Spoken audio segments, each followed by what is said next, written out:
To change the theme or background in Microsoft Forms, you need to do the following.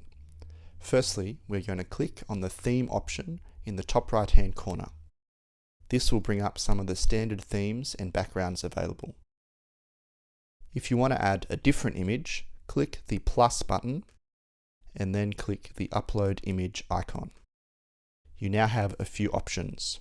You can search an image on the internet, type in your search term, and then choose the image you want.